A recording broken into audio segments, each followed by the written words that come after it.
Buenas a todos, les doy la bienvenida al tema de eficiencia según la segunda ley de la termodinámica. Mi grupo está conformado por Nicole Uribe, José Arteaga, Tara Huelvas y mi persona, Valentina Vergara. La eficiencia térmica, según el primer principio, se define como una medida del desempeño.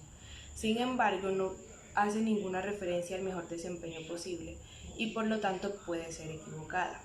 El rendimiento térmico y el rendimiento exergético o rendimiento del segundo principio son diferentes en un aspecto importante.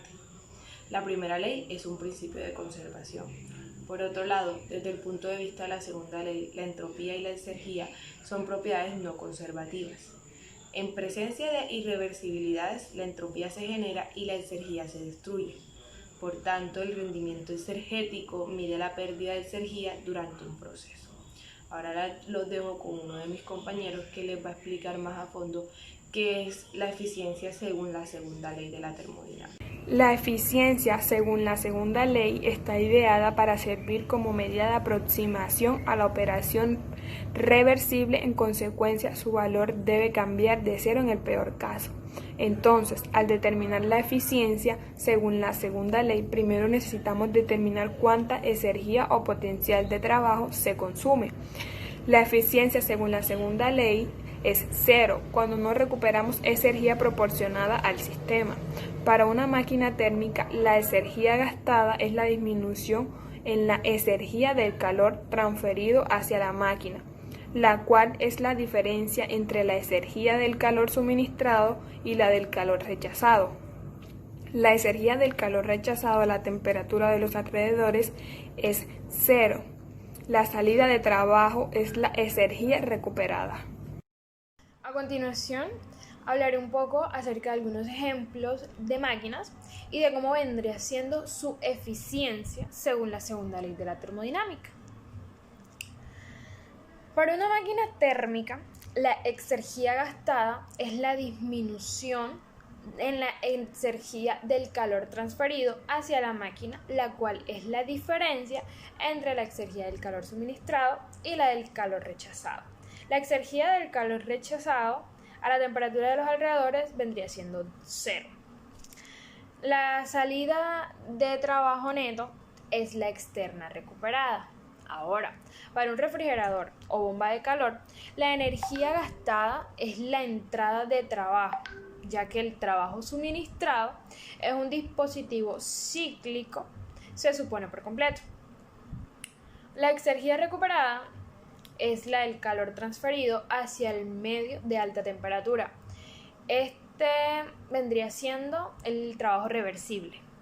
Para una bomba de calor, mientras que para un refrigerador lo es la energía del calor transferido desde un medio de baja temperatura.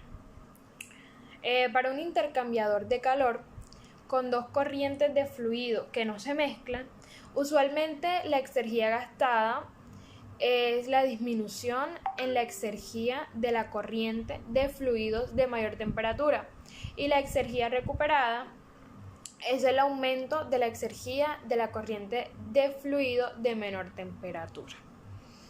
Ahora, en el caso de calentamiento por resistencia eléctrica, la energía gastada es la energía eléctrica que consume la resistencia eléctrica de los recursos de la red eléctrica.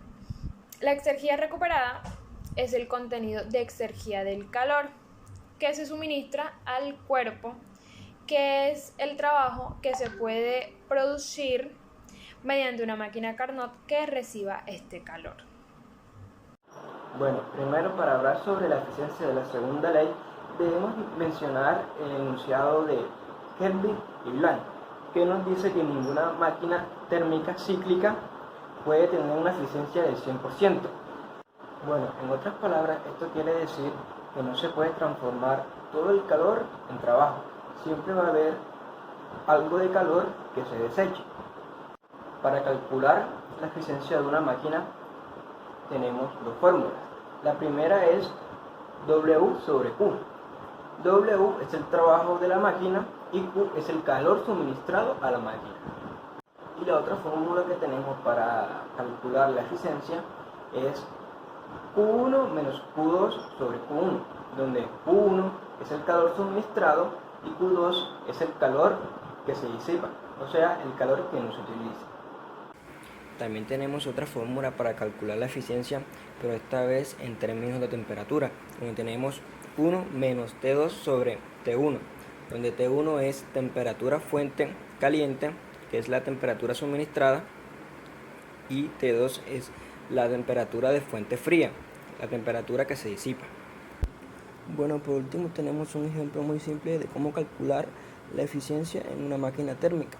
El ejemplo dice así: un motor extrae 230 joules de una fuente caliente y realiza un trabajo de 38 joules en cada ciclo. Determina la eficiencia. Bueno, utilizamos la fórmula para calcular la eficiencia. Nosotros tomamos N igual a W sobre Q, donde WQ ya sabemos qué significa, y N, que es una letra griega que significa eta. Bueno, W, que en este caso es 38 joules, que es el trabajo realizado por el motor, sobre 230 joules, calor que ingresa al motor. Eso lo dividimos y nos da el resultado de 0,165, lo cual lo multiplicamos por 100 para que nos dé un porcentaje, que es la eficiencia que tiene el motor.